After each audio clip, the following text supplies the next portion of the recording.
So I'm going to explain how to actually execute once you actually have a bias. So increasing your odds of getting stopped out pretty much means longing or selling in whatever higher time frame direction there is within the market.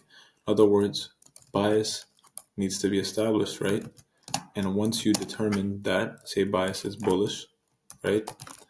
You can't just, your trade cannot just be long, right? You need to have certain steps in between to protect yourself from being stopped out. Because look, if you get caught up within these moves, you will get stopped out. So how do you know that these moves are shifting? That's the key. How do you know that these moves are going to get invalidated? So to trade long, you can't just say just because I'm bullish, I'm going to trade long, because you won't be profitable. Because what's going to happen is you'll likely get stopped out on the lower time frames. And if you're going to trade higher time frames, you reduce your risk to reward and the time that your trade lasts, i.e., you have less volume. If you have less volume of trades, now you're going to have less return overall. And on top of that, you can try and size up, but by sizing up means that anytime you're wrong, you take a massive equity curve. So you don't want to take any of that. So you need to find out how to actually play this game without screwing yourself over, right? And how you can do that is once you establish your bias, which there's another video of, I'll link it down, you need to find a point in which the market where bearish structure starts to get built up. And then you can see an inducement happen where people will be enticed, one, to go long early and also to go short. So what does that tell us? Right here, this right here is a 5-minute break of structure. I'll scale, so look at this. See this point right here before we executed, because we established our bias, and I've already explained that in another video. But if you want to know, it's just higher time frame alignments, 4-hour, daily, 1-hour, 15-minute. All of them are saying that price is bullish, and they've all priced efficiently. So we're just expecting a continuation, but we can't enter here because without confirmation that we won't get stopped out. So we see a 5-minute break of structure right here, right?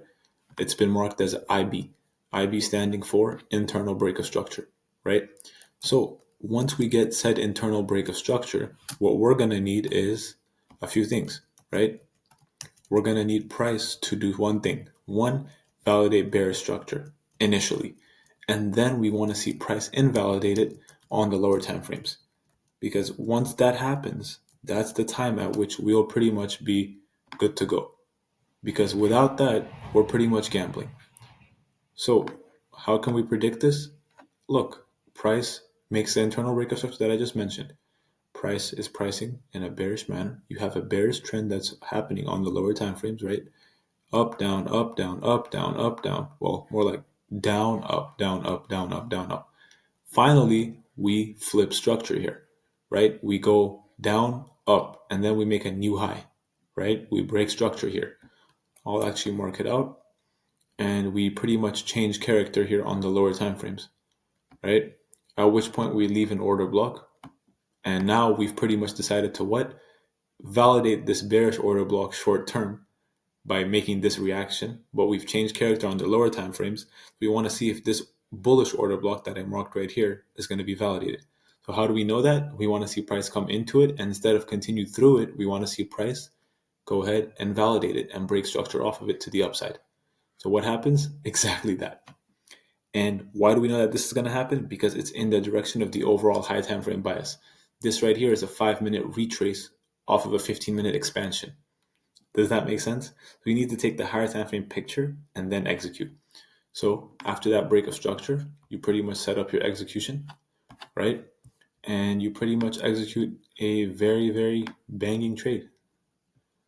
I mean, really, it's that simple. I can't believe, like, even me, I get shocked sometimes looking at how simple these markets can be. But this was the trade that I sent to the Discord, and it was for free. You can join the Discord anytime. I drop all of my trades in there, and you can pretty much make money in there with me. You can also ask me as many questions as you like for free as of now. So literally use me as much as you can, because to be quite frank, I was in your shoes. I can relate, and I didn't know how the hell to make money in these markets. But once I understood, things started to shift, and I want to be that person that led you to understand, because I wanted to have that person. And quite frankly, there were very few people who could help me, and I paid thousands of dollars